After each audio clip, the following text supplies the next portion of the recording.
Assalamualaikum warahmatullahi wabarakatuh. Alhamdulillah kita bisa berjumpa kembali walaupun secara virtual, secara online. Kesempatan ini masih kita bicara tentang sejarah kebudayaan Islam. Kita akan belajar bersama dan sama-sama belajar. Kita harus semangat dalam belajar sejarah supaya kita bisa cerdas belajar dari sejarah. Di kesempatan ini materi kita masih membahas tentang seri dakwah Nabi Muhammad SAW di Madinah, dan materi inti kita adalah tentang hijrah Nabi Muhammad dari Makkah ke Madinah ya. Jadi kalau kita melihat kompetensi dasarnya itu kompetensi dasar 3.3 untuk kelas 7 ya, kelas 7 MTS, menganalisis strategi dakwah Nabi Muhammad SAW di Madinah ya. Tapi materinya serinya tentang hijrah Nabi Muhammad. Baik, kita lihat materinya. Materi yang akan disampaikan sebagai subpokok materi ya. Pertama, tentang hijrah itu sendiri dari aspek makaniyahnya, kemudian dari ma'nawiyahnya, kemudian ada latar belakang hijrah ke Yasrib, kemudian ada peristiwa pentingnya sampai nanti hasil hijrah seperti apa. Hijrah yang sifatnya makaniyah, jadi al-makan itu adalah tempat, berarti hijrah makaniyah adalah hijrah secara tempat. Dalam sejarah ada 3 tempat, yaitu Habsyi, Taif, dan Yasrib. Nanti kita jelaskan satu persatu. Kemudian yang kedua, hijrah secara ma'nawiyah, jadi bukan tempat tapi secara makna, tapi disebut dengan hijrah. Nanti ada i'tiqadiyah, fikriyah, syu'uriyah sampai sulukiyah. Nanti juga kita jelaskan. Kemudian latar belakang hijrah ke Yasrib ya, latar belakang tujuannya, pilihan tempatnya kenapa Yasrib, peristiwa pendukungnya apa, itu nanti kita sampaikan. Kemudian peristiwa pentingnya selama perjalanan hijrah seperti apa, kemudian nanti hasil hijrahnya seperti apa sampai Rasulullah menjelang wafat tentunya. Nah, ini akan disampaikan tentang hijrah ini anak-anak. Kita lanjut ya, secara maknawiyah nih, secara maknawiyah. Tapi ini secara makaniyah ya, maaf. Ini hijrah secara makaniyah. Makaniyah artinya tempat ya. Artinya hijrah secara tempat. Jadi pindah dari satu tempat ke tempat yang lain dinamakan hijrah, tapi secara makaniyah. Kemudian ada 3 tempat dalam hijrah makaniyah dalam sejarah ya. 1, hijrah ke Habsyi. Hijrah ke Habsyi itu dilakukan oleh para sahabat dan Rasulullah tidak ikut. Jadi kalau ke Habsyi sahabat saja, Rasul tidak ikut. Kemudian hijrah ke Taif dilakukan oleh Rasulullah SAW, sedangkan para sahabat tidak ikut. Ini untuk mengingat saja ya. Kemudian hijrah ke Yasrib dilakukan oleh Rasulullah dan para sahabat. Nah, maka 3 hal ini sebagai tempat hijrah juga kita pahami betul. Bahwa ke Habsyi itu hanya para sahabat, ketika para sahabat banyak disiksa di Makkah oleh para pembesar kafir Quraisy. Kemudian Rasulullah memiliki satu ide, Rasulullah punya satu metode gagasan perjuangan, yakni memindahkan atau menghijrahkan para sahabat ke Habsyi. Kenapa ke Habsyi? Karena di Habsyi ada satu raja yang dikenal adil, walaupun rajanya tidak beragama Islam, tetapi dikenal sangat-sangat adil, sehingga para sahabat dihijrahkan Rasulullah ke mana? Ke Habsyi, atau kalau sekarang mungkin Ethiopia begitu kan.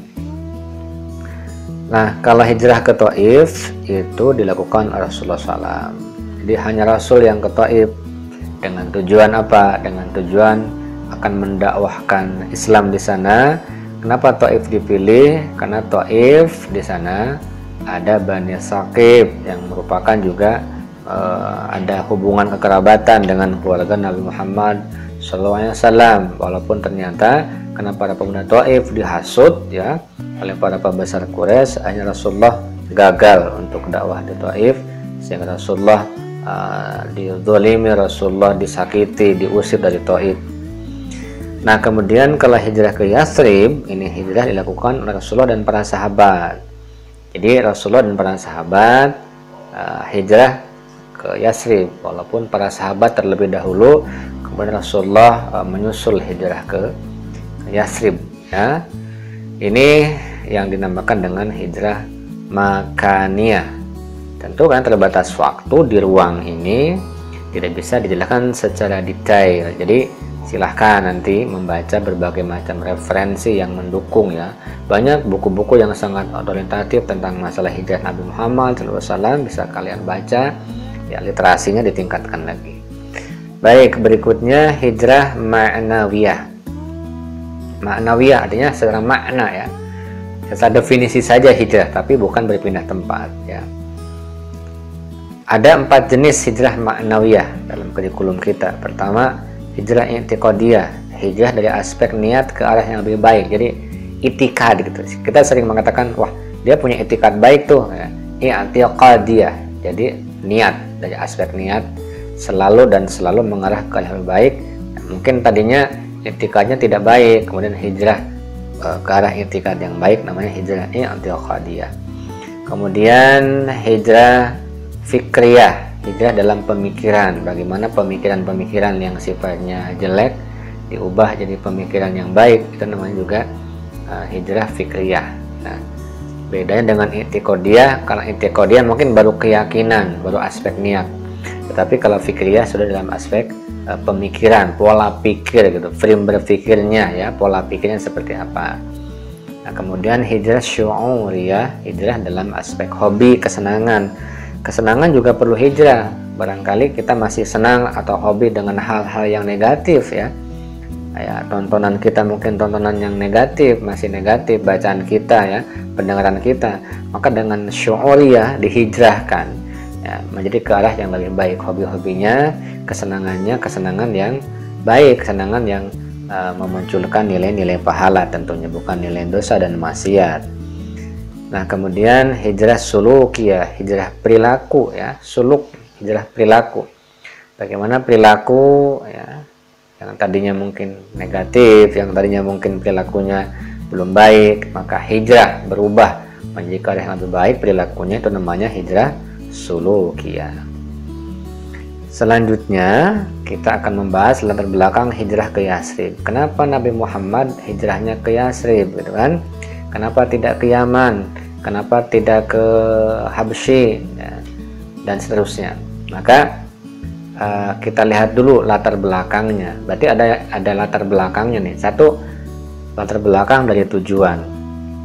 Memang Rasulullah SAW punya tujuan besar menyelamatkan agama dan umat Islam dari ancaman kekerasan kaum Quraisy.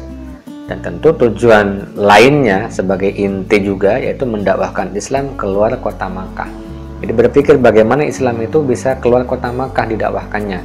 Maka dipilih, maka Yasrib lah yang dipilih. Kemudian kenapa kok milih Yasrib? Karena wilayah Yasrib subur, ada jalur kekerabatan dari kakek beliau juga, yaitu dari Abdul Muthalib. Kemudian penduduknya ramah. Nah, jadi kakek beliau yang bernama Abdul Muthalib itu kan banyak unsur kekerabatannya di mana? Di Madinah, sehingga Nabi Muhammad SAW memilih Yasrib atau memilih Madinah untuk menjadi tujuan hijrah gitu kan. Bahkan kalau kita melihat ya, kita membaca dari aspek sejarahnya, bahkan Rasulullah SAW, ayahnya beliau yakni Abdullah juga dimakamkannya di mana? Dimakamkannya di Yasrib atau di Madinah begitu. Kemudian ketika Nabi Muhammad SAW ya berziarah ke makam ayahnya bersama ibunda Aminah, kemudian dalam perjalanan dari Yasrib juga ibunda Aminah juga wafat. Berarti sebenarnya Nabi Muhammad dari masa kecil dan remaja itu sudah akrab ya dengan apa yang disebut dengan Yasrib itu, sudah akrab, sudah paham dengan kondisi wilayah Yasrib. Maka pantas dan logis kalau Yasrib menjadi tujuan hijrah dari aspek tempat Nabi Muhammad SAW. Nah, kemudian ada belakang peristiwa. Kenapa hijrah? Ada peristiwa. Satu, perjanjian Aqabah pertama, dan yang kedua perjanjian Aqabah kedua. Jadi berisi kesepakatan dalam menyebarkan agama Islam dan permintaan suku Aus dan Khazraj untuk Nabi SAW kemana? Ke Madinah. Jadi pada musim haji orang-orang Madinah datang ke Makkah, kemudian menemui Nabi Muhammad SAW.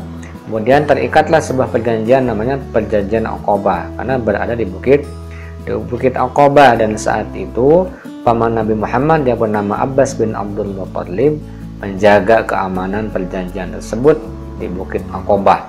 Terjadilah Aqabah 1 dan Aqabah 2, berarti beda tahun ya. Tahun berikutnya Aqabah 2. Nah, salah satu kesepakatannya terutama ketika sudah terjadi perjanjian Aqabah yang kedua, maka orang-orang Madinah siap untuk membela Islam dan membela Nabi Muhammad SAW, sehingga mereka juga ingin Nabi Muhammad untuk ke Madinah, untuk ke Yathrib. Karena apa? Karena salah satu tujuan mereka juga kenapa? Karena suku Aus dan Khazraj itu selalu berperang, sehingga diharapkan adanya Nabi Muhammad sebagai nabi baru ya, nabi terakhir, Khatamil Anbiya wal Mursalin, bisa mendamaikan suku Aus dan suku Khazraj. Jadi secara politik juga seperti itu. Kita lanjut ya, coba kita lihat nih ya, salah satu peta hijrah Nabi Muhammad ya. Tanggal 28 Safar Nabi SAW keluar dari rumah beliau. Kemudian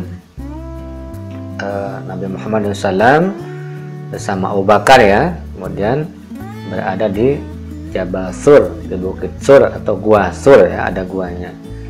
Nah, kemudian pada tanggal 1 Rabiul Awal barulah keluar memulai perjalanan hijrah ya, didampingi Abu Bakar. Kemudian ada penunjuk jalannya Abdullah bin Urayqat sebagai guide-nya untuk di perjalanan supaya tidak tersesat dan supaya mencari jalan yang aman. Kemudian pada tanggal 8 Rabiul Awal Nabi Muhammad membangun Masjid Quba ya. Membangun Masjid Quba. Nah, kemudian pada tanggal 12 Rabiul Awal Nabi Muhammad tiba di Yathrib. Nah, sehingga kalau kita kaitkan dengan bulan Muharram nih kan, bulan Muharram sebagai tahun baru Islam, awalnya bulan Muharram kan dikaitkan dengan hijrah ya, walaupun Nabi Muhammad hijrahnya sebenarnya pada bulan Rabiul Awal, tapi para sahabat sebelumnya sejak bulan-bulan Muharram memang sudah banyak yang hijrah ke Madinah. Tapi Nabi Muhammad 12 Rabiul Awal sampai di Yathrib. Maka biasanya para sejarawan suka ada yang menyimpulkan bahwa Nabi Muhammad punya tanggal 12 itu 12 Rabiul Awalnya ya. 12 Rabiul Awal kelahiran beliau, 12 Rabiul Awal hijrah beliau, 12 Rabiul Awal juga wafatnya beliau di Madinah. Baik, kita lanjutkan. Ini ilustrasi yang lain anak-anak.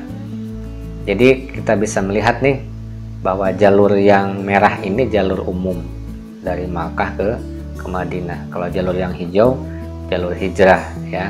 Lihat jalurnya bagaimana Abdullah bin Urayqat memandu Nabi Muhammad dan Abu Bakar supaya bisa sampai di Madinah dengan selamat dengan jalur yang berbeda dari jalur umum. Kalau kita melihat berarti kan kota Makkah ini berada di sebelah selatannya kota Madinah kan begitu ya. Jadi Nabi Muhammad dan Abu Bakar berjalan menuju ke arah utara, ke arah Madinah. Ya, dalam sejarah kurang lebih antara Madinah dengan Makkah ya 500 sekian kilometer ya, hampir 600-an kilometer ditempuh dengan berjalan kaki ya. Ini perjuangan yang sangat hebat untuk mendakwahkan Islam, untuk membela Islam. Nah, maka kita belajar sejarah hijrah ini bukan semata-mata untuk melihat aspek biografis ketokohannya saja, aspek geografisnya saja, dari aspek tempat atau aspek kronologisnya saja, tidak, tetapi juga untuk bagaimana kita belajar sejarah supaya spirit hijrah bisa ada di diri kita. Itu yang paling penting anak-anak ya. Kita bisa membayangkan ya, walaupun kita tidak mengalami langsung sebagaimana yang dialami oleh Rasulullah dan para sahabat, secara geografis saja kita bisa melihat begitu jauhnya antara Makkah dengan Madinah ya, kurang lebih 600 km ditempuh dengan jalan kaki, kemudian tanpa adanya fasilitas yang ada seperti sekarang ini, tentu sangat-sangat memprihatinkan kondisinya di jalan itu, penuh dengan perjuangan. Tapi dengan keikhlasan dan kegigihan dan kesabaran, akhirnya sampailah di Madinah Rasulullah dan para sahabat, sehingga Islam sampai seperti sekarang ini. Kita lanjutkan hal-hal yang penting yang berkaitan dengan hijrah Rasulullah Shallallahu Alaihi Wasallam. Pertama, Rasulullah sampai di Yathrib atau Madinah tanggal 12 Rabiul Awal. Tadi sudah dikatakan bahwa Rasulullah, untuk mengingat kita ya, rumusnya itu punya 12 Rabiul Awalnya 3. 12 Rabiul Awal kelahiran beliau, 12 Rabiul Awal hijrah beliau sampai di Madinah, dan 12 Rabiul Awal adalah wafatnya beliau. Kemudian dalam perjalanan Rasulullah membangun Masjid Quba. Jadi sebelum sampai ke Madinah, kurang lebih ya kilometer dari Madinah. Jadi antara Makkah ke Madinah itu kan berarti Makkah berada di sebelah selatannya Madinah. Berarti ya 5 km sebelah utaranya, berarti ya sebelah utaranya Madinah. Jadi dibangunlah Masjid Quba di situ. Kemudian ikut menyukseskan hijrah Rasulullah SAW. Pertama Abu Bakar. Ini tokoh-tokoh penting dalam hijrah Rasulullah ya. Abu Bakar pendamping perjalanan Rasulullah SAW. Yang kedua Abdullah bin Uraiqat, penunjuk jalan dalam hijrah ya. Walaupun Abdullah bin Uraiqat ini pada saat itu belum masuk Islam dia, tapi oleh Abu Bakar diperintahkan untuk mendampingi, untuk menjadi guide ya, menjadi petunjuk jalan dalam hijrah Rasulullah SAW. Kemudian yang ketiga Abdullah bin Abu Bakar, ini sebagai informan, sumber informasi. Jadi ketika Abu Bakar dan Rasulullah SAW berada di Gua Thur, bersembunyi ya, menyusun strategi, maka yang menjadi informannya adalah Abdullah bin Abu Bakar Siddiq. Bagaimana kondisi kafir Quraisy, aman atau tidak nih untuk berjalan dan seterusnya ya. Kemudian Amir bin Furaihah menghapus jejak Rasulullah dengan kambing gembalanya. Jadi jejak kaki ya, misalnya Abdullah bin Abu Bakar yang memberikan informasi ke Gua Thur, kemudian dihapus jejaknya oleh siapa? Oleh Amir bin Furaihah dengan gembala-gembala kambingnya. Nah, masih ada tokoh sentralnya lagi yang menyukseskan dakwah Rasulullah, yakni Ali bin Abi Thalib. Ali bin Abi Thalib itu dia berperan ya, menyamar sebagai Rasulullah SAW dan tidur di tempat atau di kamarnya Rasulullah. Ini taruhannya nyawa ini ya, sehingga ketika yang mengepung rumah Rasulullah ya, kumpulan para kafir Quraisy, pemuda kafir Quraisy kemudian mendobrak masuk ke dalam rumah Rasulullah, kemudian dijumpailah seseorang yang sedang berselimut dan dikira Rasulullah. Ternyata ketika dibuka adalah Ali bin Abi Thalib. Ini juga sangat berjasa di dalam menyukseskan hijrah Nabi Muhammad SAW dari Makkah ke Madinah. Lanjutnya hasil hijrah Rasulullah SAW ya, tentu sebuah perjuangan akan mendapatkan hasil. Pertama, agama Islam tersebar di Yathrib atau Madinah. Nah, ini sebagai langkah bagus, langkah yang sangat strategis ketika agama Islam disebarkan keluar dari kota Mekah dan berada di Yathrib atau Madinah, sehingga nanti walaupun Rasulullah wafat ya, nanti zaman kekhalifahan Abu Bakar As-Siddiq, kemudian Umar bin Khattab, Utsman bin Affan, Ali bin Abi Thalib begitu, maka pusatnya agama Islam saat itu masih berada di Madinah ya. Baru setelah nanti ada munculnya kekuasaan Daulah Umayyah, barulah pusat agama Islam atau pemerintahan Islam pindah ke Damaskus. Nah, ini satu ya. Yang kedua, suku Aus dan Khazraj damai di Madinah. Ini suku Aus dan Khazraj ini suku yang selalu berperang, tapi mereka sebenarnya tidak suka perang juga karena banyak kerugiannya. Maka diharapkan ketika ada Nabi Muhammad SAW sampai di Madinah, mereka diharapkan ya bisa berdamai. Mereka juga mengharapkan hal itu terjadi, perdamaian.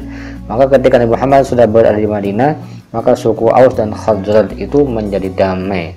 masuk Islam dan berada dalam persaudaraan, bukan hanya persaudaraan dalam aspek biologis sedarah atau secara kemanusiaan saja, tapi diikat dengan satu tali persaudaraan agama.